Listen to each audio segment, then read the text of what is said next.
হ্যাঁ, হ্যালো। ভাই, সবাই কি শুনতে পাচ্ছো আমার কথা? জি স্যার, শুনতে পাচ্ছি। তোমরা কয়জন আছো? ও আচ্ছা, অনেকেই আছো। স্যার আসসালামু আলাইকুম। ওয়ালাইকুম আসসালাম। এই তোমাদের আমি মনিরুল স্যার বলতেছি। হ্যাঁ এটা স্যার, মামুন। চিনতে পারছি স্যার। স্যার কেমন আছেন? এই তো আছি স্যার ভালোই। আসসালামু আলাইকুম। ওয়ালাইকুম আসসালাম। ভালো আছো তো সবাই? জি স্যার। পড়াশোনার কি খবর বার্তা বলো তো দেখি একটু। স্যার চলতেছে ভালো। চলতেছে না? জি স্যার। ভালো করে পড়া লাগবে তো। স্যার কি পড়াতেছিলেন তোমাদের? পিথাগোরাসের উপপাদ্য। এই পিথাগোরাস চাচা কি তোমরা চেনো?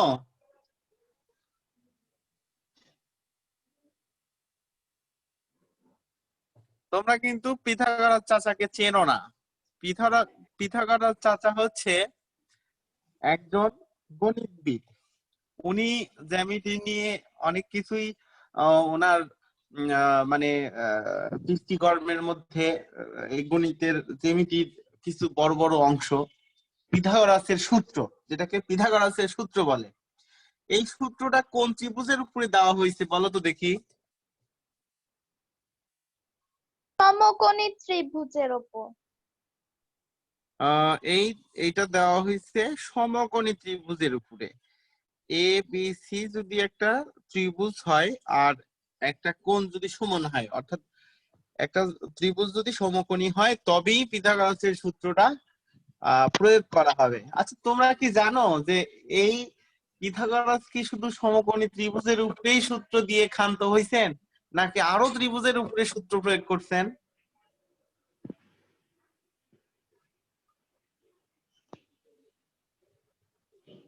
তো আসলে আরো ত্রিভুজের উপরে সূত্র দিছে।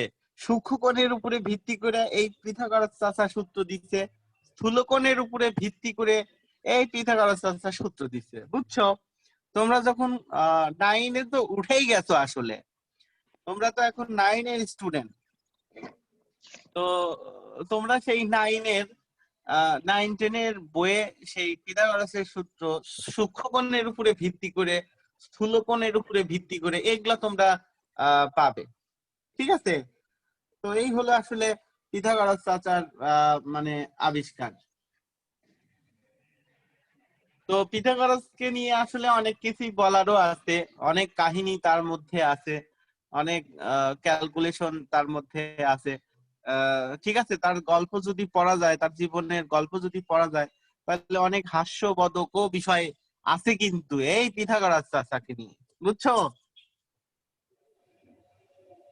পিথা এই গোরাস। তো শোনো, আজকে আমরা এখানে কি পড়বো বলো তো দেখি।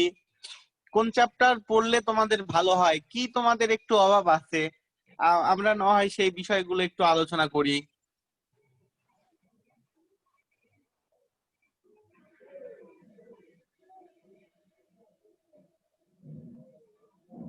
বলো বলো, তোমাদের কি এরকম কোনো ইয়ে আছে যে স্যার ওই চ্যাপ্টারের সমস্যা, ওই চ্যাপ্টার করান, অথবা আমি একটু বলি যে এই চ্যাপ্টার নিয়ে একটু কথা বলি, তাহলে তোমাদের জন্য ভালো হবে, বলবো? বলেন স্যার। তো দেখো, আমাদের বরাবরই জ্যামিতি নিয়ে সমস্যা, বরাবরই কিন্তু আমাদের জ্যামিতি নিয়ে সমস্যা, ঠিক আছে? তো মামুন স্যার অনেক ভালো যে তোমাদের জ্যামিতি পড়াটাই আলোচনা করতেছিল, ঠিক আছে? আসলে আমরা যদি জ্যামিতির ব্যাপারে যদি একটু বেশি করে আলোচনা করি, তাহলে তোমাদের জ্যামিতির জ্ঞানটা বেশি হবে। তোমরা যত বড় ক্লাসে যাবা, জ্যামিতির জ্ঞান তত দরকার। এই জন্য আমরা জ্যামিতি না হয় আলোচনা করি। তো তোমাদের বৃত্ত নিয়ে আলোচনা করলে কি সমস্যা আছে?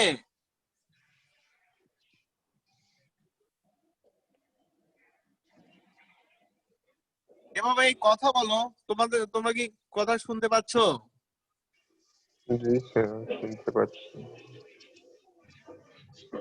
তো শোনো, এই যে আমার সাথে একটু মানে রেসপন্স করো। অরি অরি কি অরিত্র, সুস্মিতা সরকার, এরপর ফজলে রাব্বি, জেমস চৌধুরী, হাবিবা, খাইরুল, সবাই কি শুনতে পাচ্ছ? জি স্যার, শুনতে পাচ্ছি। ইয়েস স্যার, শুনতে পারতেছি।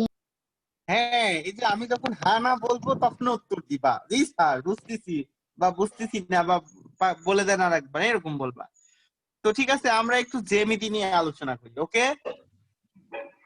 তো সেই মনে করো এই বৃত্ত, আসলে বৃত্ত নিয়ে, বৃত্ত কাকে বলে? যে বৃত্ত হচ্ছে এরকম একটা বিষয় যে একটা নির্দিষ্ট বিন্দুকে কেন্দ্র করে একটা নির্দিষ্ট দূরত্ব নিয়ে, ঠিক আছে, একবার যদি ঘুরে আসা যায়, যে আবদ্ধ ক্ষেত্র উৎপন্ন হয়, যে বদ্ধ ক্ষেত্র উৎপন্ন হয়, তাকে বৃত্ত বলে। এই বদ্ধ ক্ষেত্রকে আমরা কি বলবো? বৃত্ত বলবো। ক্লিয়ার নাকি তোমরা? জি স্যার। সমতলে সমতলে একটা নির্দিষ্ট বিন্দুকে কেন্দ্র করে একটা নির্দিষ্ট দূরত্বে একবার ঘুরে আসলে যে ক্ষেত্র উৎপন্ন হয়, সেই ক্ষেত্রকে আসলে বৃত্ত বলে। তাহলে এই বৃত্তর জন্য কয়টা বিষয় লাগলো বলো তো দেখি? একটা লাগছে সমতল। তোমরা কি তল চেনো তো? তল কাকে বলে? আসলে বস্তুর উপরিভাগকে তল বলে। মনে করো একটা বইয়ের উপরিভাগ, নিচের ভাগ, এইগুলোকে আসলে এক একটা তল বলে। সেই তলও দুই প্রকার, একটা হচ্ছে বক্রতল মানে উঁচু নিচু, আর একটা হচ্ছে সমতল, বুঝছো, একবারে মসৃণ। তো সেই সমতলের উপরেই একমাত্র বৃত্ত আঁকানো যাবে, বুঝছো? তাছাড়া কিন্তু বৃত্ত আঁকানো যাবে না। তাহলে আরেকটা বিষয় হচ্ছে নির্দিষ্ট বিন্দু, নির্দিষ্ট এই নির্দিষ্ট বিন্দু, আসলে এই নির্দিষ্ট বিন্দুকে কি বলে বলো তো দেখি? এই যে নির্দিষ্ট বিন্দু, এই নির্দিষ্ট বিন্দুকে আসলে কেন্দ্র বলে বা সেন্টার বলে, কেন্দ্র বা সেন্টার বলে। তো এটা গেল। এরপর ওই যে বললাম যে নির্দিষ্ট দূরত্ব, এই নির্দিষ্ট দূরত্বকে কি বলে? ব্যাসার্ধ বলে। এই নির্দিষ্ট দূরত্বকে আসলে কি বলে? ব্যাসার্ধ বলে, মানে রেডিয়াস। তো দেখো তো দেখি, এই তিনটা ব্যাপার কি আমরা বুঝছি সবাই? যে আমরা যদি একটা বৃত্ত নিয়ে আলোচনা করি, সেই বৃত্ত আঁকানোর জন্য আমাদের আসলে কি কি বিষয়বস্তু লাগবে? একটা হচ্ছে সমতল লাগবে, নির্দিষ্ট বিন্দু বা কেন্দ্র লাগবে, আর নির্দিষ্ট দূরত্ব বা ব্যাসার্ধ লাগবে। তারপরে যে একটা বক্ররেখা উৎপন্ন হবে, সেই আবদ্ধ ক্ষেত্রকেই আসলে বৃত্ত বলে। ক্লিয়ার? তো হ্যাঁ দেখো, স্যার। এখন আহ এই বৃত্তের এটাকে আমরা আসলে একটা কেন্দ্র বললাম, এটাকে আসলে ব্যাসার্ধ বললাম। এই যে তোমরা কি জানো রেখা কয় প্রকার? রেখা আসলে দুই প্রকার। একটা সরল রেখা আর একটা বক্ররেখা মানে বাঁকা রেখা। এই যে এই বৃত্তের এটা কিন্তু বাঁকা রেখা, এটা কিন্তু বক্ররেখা। কিন্তু বৃত্তে এই বক্ররেখার একটা তো দৈর্ঘ্য আছে, সেই দৈর্ঘ্য পরিমাপের জন্য যে দেখো তোমরা যদি লম্বি কোনো মানে জমির দৈর্ঘ্য, বিল্ডিং বা কোনো খাতা কলমের দৈর্ঘ্য বা কোনো বেডের দৈর্ঘ্য বা কোনো কিছু টেবিলের কোনো কিছু দৈর্ঘ্য মাপতে দেয়, তোমরা কিন্তু স্কেল ধরে ধরে মাপবে। ঠিক আছে, তোমরা কিন্তু স্কেল ধরে ধরে মাপবে। কিন্তু দেখো গণিতবিদদের মাথা কত উন্নত মানের, তুমি এই বাঁকা রেখার দৈর্ঘ্যটা কিভাবে বের করবা তার কিন্তু একটা সূত্র আছে। তোমরা কি জানো বৃত্তের ক্ষেত্রে এই বাঁকা রেখার দৈর্ঘ্যকে কি বলে?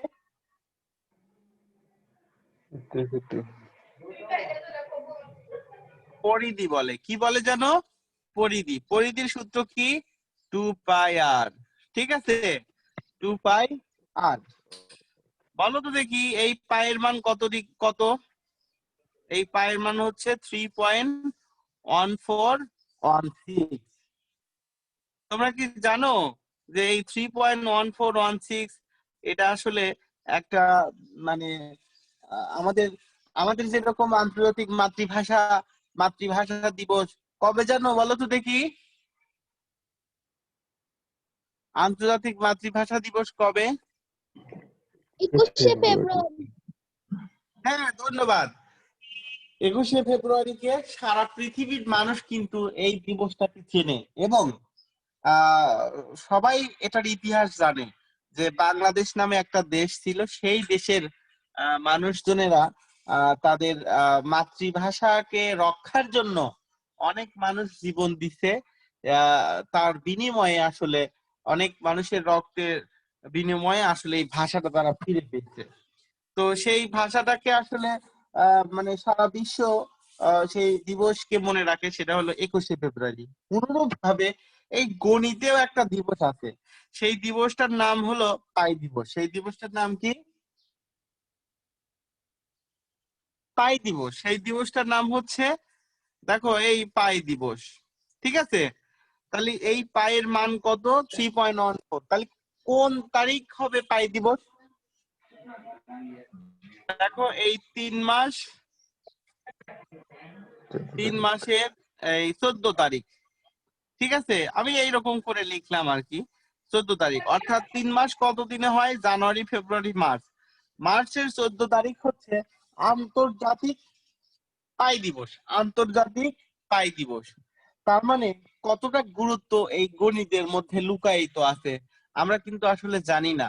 একটা দিবস ঘোষণা করছে শুধু এক দেশের মানুষ না, সারা পৃথিবীর মানুষ এই পাইকে চেনে, পাই দিবস হিসাবে হিসাব করে।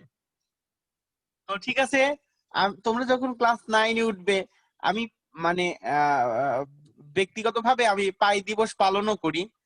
এর আগে যে তোমাদের স্কুলে বিজ্ঞান মেলা হলো, সেখানেও তো একটা স্টল দিছিলাম, সেখানেও এইগুলো নিয়ে অনেক আলোচনা করছিলাম। যাই হোক, তোমরা তখন 7-এ ছিলে, ক্লাস 7-এ ছিলে, তখন হয়তো অতটা বুঝতে পারোনি। তো যাই হোক, তোমরা কি আসলে এই পায়ের মান বুঝতে পারছো? পাই দিবস কি বুঝতে পারছো? ঠিক আছে, তাহলে আমরা পাই দিবস বুঝলাম। তাহলে দেখো এই বৃত্তের পরিধি, হ্যাঁ, বৃত্তের ক্ষেত্রে এই বক্ররেখার নাম দেওয়া হয়েছে পরিধি। এই পরিধি বের করার জন্য একটা সূত্র গণিতবিদরা আবিষ্কার করে দিয়ে গেছে। সূত্রটা কি? তোমার 2πr। তুমি যদি পায়ের মান 3.14 দাও আর এই বৃত্তের ব্যাসার্ধ, এটা তো সোজাই আছে, এটা স্কেল দিয়ে মাপে নিলা।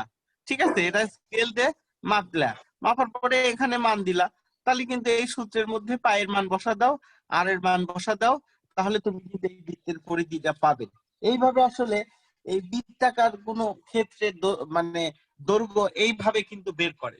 বুঝতে পারছো কি সবাই?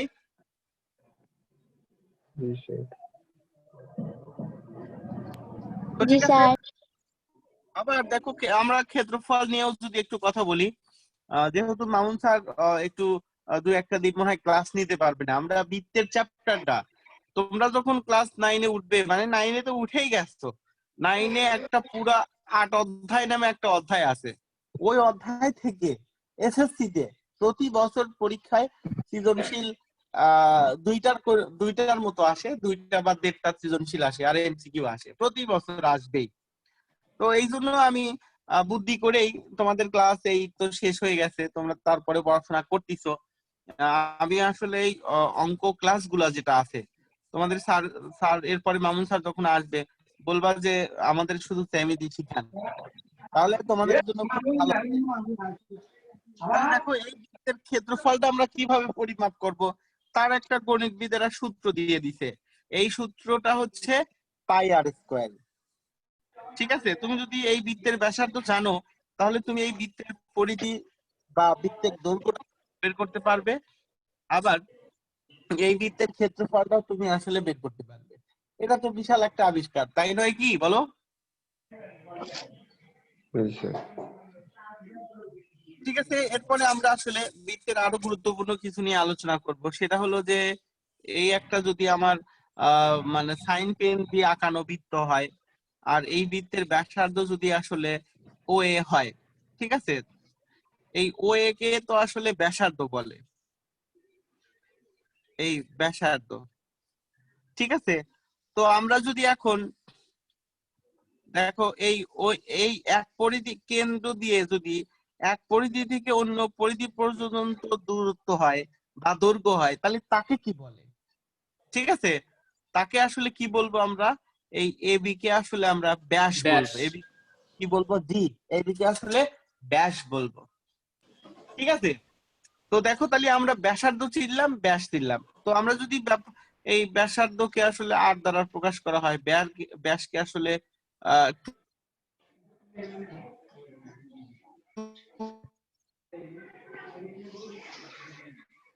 প্রকাশ করা হয়। দেখো অনেক সময় আমরা এই ব্যাসকে ছোট হাতের ডি দ্বারাও প্রকাশ করতে পারি, ব্যাসকে অনেক সময় ছোট হাতের ডি দ্বারাও কিন্তু প্রকাশ করতে পারি। তো ও এ সমান ব্যাসার্ধ সমান আর, এ বি সমান ব্যাস সমান 2r সমান ডি। ঠিক আছে, তো দেখো ব্যাস এবং ব্যাসার্ধের মধ্যে কিন্তু একটা দারুণ সম্পর্ক আছে। আসলে ব্যাসার্ধ ব্যাস, ব্যাসার্ধ দ্বিগুণ হচ্ছে ব্যাস, ব্যাসের অর্ধেক হচ্ছে ব্যাসার্ধ। তার মানে আমরা যদি ছোট হাতের আর লিখি তাহলে আমরা এখানে কি লিখবো? এই ডিতে ব্যাস একে 2 দ্বারা ভাগ করতে হবে, তবেই আসলে আমরা কি পাবো? ব্যাসার্ধ পাবো। তাহলে আমরা যদি ব্যাসের দৈর্ঘ্য জানি তাহলে কিন্তু আমরা ব্যাসার্ধ ঠিক বের করতে পারবো, আবার যদি ব্যাসার্ধ জানি তাহলেও কিন্তু আমরা ব্যাস বের করতে পারবো। ঠিক আছে, আমরা তো ব্যাসটা বুঝতে পারছি। কেন্দ্রগামী রেখাকেই আসলে আমরা কি বলবো? কেন্দ্রগামী রেখাকেই আসলে আমরা ব্যাস বলবো। আবার কেন্দ্র থেকে পরিধি পর্যন্ত দূরত্বকে ব্যাসার্ধ বলবো। এটা গেল। এখন আমরা আসি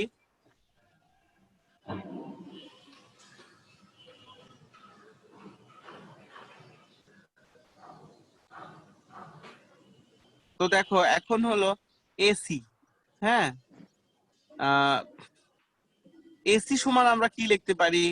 অথবা এডি সমান কি লিখতে পারি? এসি কে আমরা বলবো যে, দেখো হ্যাঁ, এসি কে আমরা যা বলবো। ঠিক আছে, এসি কে আমরা যা বলবো, এডি কেও আসলে আমরা যা বলবো। তো শোনো, সমস্যা কিন্তু আমাদের হয়, জ্যা এবং ব্যাসের মধ্যে দারুণ সমস্যা হয়। পার্থক্যটা হচ্ছে এটাই যে সবই জ্যা, আসলে সবই জ্যা, এক পরিধি থেকে অন্য পরিধি পর্যন্ত দূরত্বকে জ্যা বলে। ঠিক আছে, তাহলে ব্যাসও একটা জ্যা, ব্যাসও একটা জ্যা, জ্যাও একটা ব্যাস। ওকে, কিন্তু সকল জ্যাই ব্যাস না, সকল জ্যাই ব্যাস না। তো ব্যাস হতে গেলে সে কেন্দ্রগামী হতে হবে, ব্যাস হতে গেলে কি হতে হবে? কেন্দ্রগামী হতে হবে। ব্যাসটা সবসময় কেন্দ্র দিয়ে অতিক্রম করবে, ব্যাসটা সবসময় কি হবে? কেন্দ্র দিয়ে অতিক্রম করবে। কিন্তু জ্যাটা কেন্দ্র দিয়ে যাবে না, বুঝছো? জ্যাটা কিন্তু কেন্দ্র দিয়ে যাবে না, এটাকে আমরা আসলে জ্যা বলবো। ব্যাপারটা কি ক্লিয়ার নাকি বলো? Yes, sir, clear. আচ্ছা, তাহলে আমরা ব্যাস চিনলাম, ব্যাসার্ধ চিনলাম, জ্যা চিনলাম। ঠিক আছে, এইবার আমরা যদি এখানে গুরুত্বপূর্ণ জিনিস অনেকটা হয়েই গেছে, তো তারপরে আমরা একটু চিনবো যে চাপ কাকে বলে। তো তোমরা আবার ভেবে নিও না কলোনিতে কিন্তু ঐতিহ্যবাহী চুনমুন চাপ আছে, সেই চাপ না কিন্তু, ঠিক আছে? এই ধরো এ ই ডি, এটা হচ্ছে চাপ, এটা হচ্ছে আসলে কি চাপ। এই ডি একটা চাপ, এসি একটা চাপ, সিবি একটা চাপ, এইডিবি একটা চাপ। অর্থাৎ পরিধির অংশকে আসলে আমরা চাপ বলবো, পরিধির অংশকে আমরা কি বলবো? চাপ বলবো। তো চাপের ব্যাপারটা কি ক্লিয়ার হয়েছে তোমরা? পরিধিকে আসলে আমরা চাপ বলবো। ওকে, सर पूरा पूरी थी। মনে করো যে এইটা একটা পরিধি, ঠিক আছে? এই যে এর এইটুকু একটা অংশকে হ্যাঁ, মানে চাপের অংশকে আমরা আসলে কি বলবো? আচ্ছা, আমি তো পরিধিকেই চাপ বলবো, তাই বলতেছি, সরি। তো দেখো পরিধির যে অংশকে আসলে আমরা চাপ বলবো, যে এই দিক থেকে সিডি, আবার এই দিক থেকেও সিডি, এটাও হতে পারে। মানে পরিধির অংশ বিশেষকে আসলে আমরা চাপ বলবো। তো ব্যাপারটা কি ক্লিয়ার নাকি বলো? जी सर। আচ্ছা, ওকে। এবার আমরা দেখি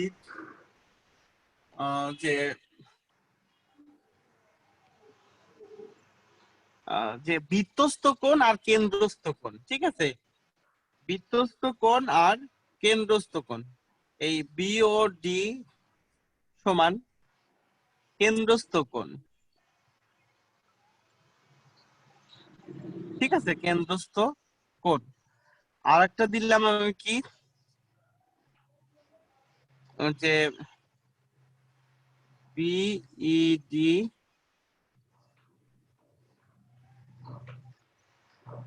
এই বৃত্তস্থ কোণ, ঠিক আছে? তোমরা কি লেখাগুলো বুঝতে পারছিস? Yes, sir. जी सर। আচ্ছা, ওকে। তো শোনো এবার, তো খুবই গুরুত্বপূর্ণ দুইটা শব্দ, কেন্দ্র। কেন্দ্র আমরা বুঝি, বৃত্তস্থ আমরা বুঝি, তারপরে সংজ্ঞাটা আমাদেরকে এইভাবে দিতে হবে। দেখো, কোন বৃত্তের মানে কোন কোণের শীর্ষবিন্দু বৃত্তের কেন্দ্রে অবস্থিত হলে ওই বৃত্তকে কেন্দ্রস্থ কোণ বলে, ওই বৃত্তকে ওই কোণকে কেন্দ্রস্থ কোণ বলে। মনে করো যে কোণেরও তো একটা শীর্ষবিন্দু আছে, যে এইটা হচ্ছে কোণের শীর্ষবিন্দু। এই শীর্ষবিন্দু যদি বৃত্তের কেন্দ্রে অবস্থিত হয়, তখন ওই কোণটাকে কেন্দ্রস্থ কোণ বলে। ব্যাপারটা কি ক্লিয়ার নাকি তোমরা?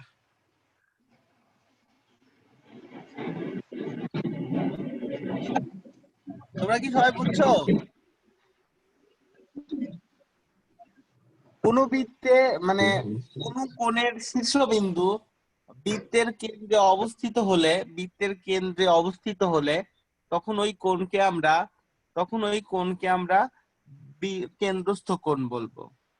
কোণের শীর্ষবিন্দু কেন্দ্রের উপরে হলে ওই কোণকে আমরা কেন্দ্রস্থ কোণ বলবো। ব্যাপারটা কি ক্লিয়ার নাকি বলো? Yes, sir. আচ্ছা, এবার বৃত্তস্থ কোণ।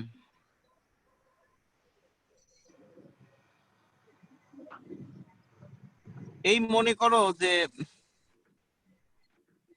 ই বিন্দুতে একটা কোণ হয়েছে, অর্থাৎ পরিধির উপরে যদি কোনো কোণ উৎপন্ন হয়, কোন কোণের শীর্ষবিন্দু বৃত্তের পরিধির উপরে অবস্থিত হলে ওই কোণকে বৃত্তস্থ কোণ বলে। ওই কোণকে আসলে কি কোণ বলবো আমরা?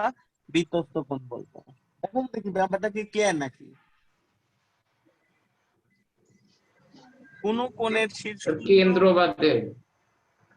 হ্যাঁ, মানে পরিধির উপরে অবস্থিত হবে। কার উপরে অবস্থিত হবে? What is it? ओटीपी। পরিধির উপরে অবস্থিত হবে। এই যে এইটাই তো পরিধি। মনে করো যে এটাও বৃত্তস্থ কোণ, এই যে এই সি কোণটাও বৃত্তস্থ কোণ। কোন বৃত্তের পরিধির উপরে যদি কোনো কোণের শীর্ষবিন্দু হয়, তখন ওই কোণকে আমরা বৃত্তস্থ কোণ বলবো। তোমরা কি এই সংজ্ঞাগুলো বুঝতেছো সবাই?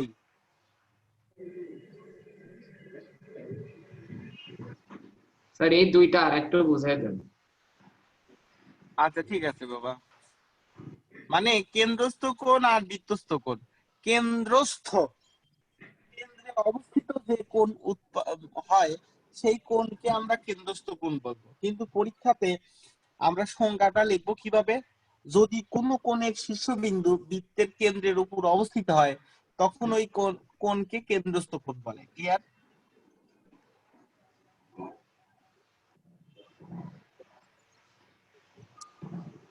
কোনো কোণের শীর্ষবিন্দু বৃত্তের পরিধির উপর অবস্থিত হলে ওই কোণকে বৃত্তস্থ কোণ বলে।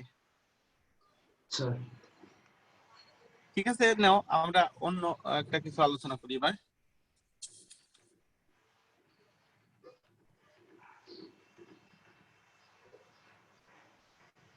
এখানে তো অনেক প্রমাণই আছে, যাই হোক এই মনে করো যে আমি একটা আইডিয়া দিচ্ছি যে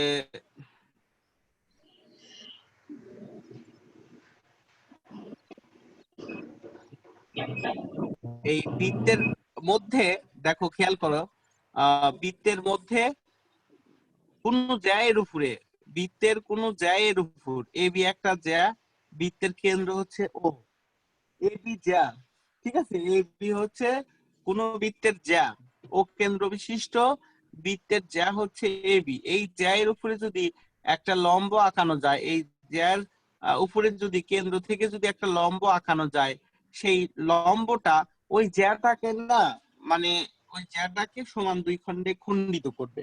এইটা সমদ্বিখণ্ডিত আসলে, করে। হ্যাঁ এইটা আসলে প্রমাণ করতে বলছে। তাহলে বলো তো দেখি, এটা আসলে আমাদের তো এটা 9-এও আছে, 9-এও আরো সব থেকে বেশি পড়া আছে বৃত্ত নিয়ে।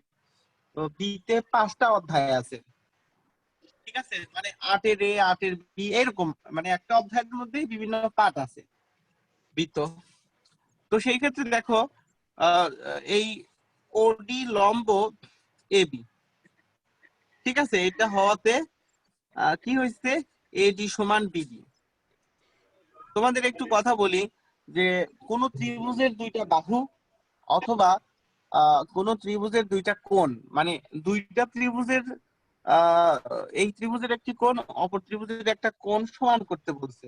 মানে ব্যাপারটাকে যদি সহজভাবে বলি, যে ত্রিভুজের দুইটা বাহু দুইটা কোণ, ঠিক আছে, এই ত্রিভুজের একটা কোণ ওই ত্রিভুজের একটা কোণ, এই ত্রিভুজের একটা বাহু ওই ত্রিভুজের একটা বাহু সমান করতে বলছে। আসলে সেই সমানগুলো তোমরা আসলে কিভাবে মানে প্রমাণ দেখাবে বা প্রমাণ করবে, সমান দেখাবে, সেটা কি স্কেলতে মেপে মেপে সাদার সাহায্যে, নাকি অন্য কোনো পদ্ধতি আপনাদের জানা আছে? মনে করো যে এইখানে এডি আর বিডি সমান করতে বলছে, যে এডি সমান বিডি, এটা প্রমাণ করো। কিছু তোমার কাছে টুলস আছে, কিছু তোমার কাছে তোমার অনেক তথ্য তোমার কাছে আছে। আসলে সেই তথ্যের আলোকে এই এডি সমান কি করতে হবে, বিডি প্রমাণ করতে হবে। সেই এডি সমান তোমাকে বিডি প্রমাণ করতে হবে, ঠিক আছে। তো এই এডি সমান বিডি তোমরা প্রমাণ করবা কিভাবে, যে এই ত্রিভুজ আর এই ত্রিভুজকে তোমরা সর্বসম কি কল্পনা করবে, এওডি সর্বসম। কেন সর্বসম করবে, কেননা দুইটা ত্রিভুজ যদি সর্বসম হয় তাহলে ওই দুই ত্রিভুজের দুইটা বাহু অথবা ওই দুই ত্রিভুজের দুইটা কোণ সমান করা যায়। একমাত্র সর্বসম এমন একটা সিস্টেম, যে সিস্টেমের দ্বারা দুইটা ত্রিভুজের দুইটা বাহু সমান লেখা যাবে আর দুইটা ত্রিভুজের দুইটা কোণ সমান লেখা যাবে। তাহলে সর্বসম হচ্ছে সে একটা সিস্টেম। সর্বসমর মানেটা কি, সর্বসম হচ্ছে যার সব দিক থেকে সমান, অর্থাৎ সর্বসম হতে গেলে যার আকার এবং আকৃতি সমান তাকে সর্বসম বলে। সর্বসমর ব্যাপারটা ক্লিয়ার নাকি তোমরা বলো? জি স্যার। সর্বসম মানে হচ্ছে যার আকার আকৃতি সমান তাকে সর্বসম বলে। এখন এই দুইটা ত্রিভুজের মধ্যে এডি আর বিডি সমান করতে বলছে, তার মানে এওডি, এটা আমরা কি লিখলাম, এই ত্রিভুজ এওডি ও ত্রিভুজ বিওডি, এই দুইটা ত্রিভুজকে যদি আমরা সর্বসম দেখাতে পারি তাহলে আমরা বলতে পারবো কি এডি সমান বিডি। আসলে সর্বসম জ্যামিতির মধ্যে প্রমাণ দেখাবা কিভাবে, মানে সর্বসম দেখানোর জন্য 3টা শর্ত বিদ্যমান আছে। কয়টা শর্ত? 3টি। এই 3টা শর্ত তোমাকে দেখাইতে হবে, তবেই আসলে সর্বসম প্রমাণ করতে পারবে। তো ঠিক আছে, আমি আগামী ক্লাসে এই ব্যাপারগুলো আরেকবার দেখাবো। এতক্ষণে তোমরা বাড়ির বাইরে যাবে না, করোনা আক্রান্ত সংখ্যা দিনে দিনে বাড়তিছে। তো ঠিক আছে, ভালো থেকো সবাই। স্যার আসসালামু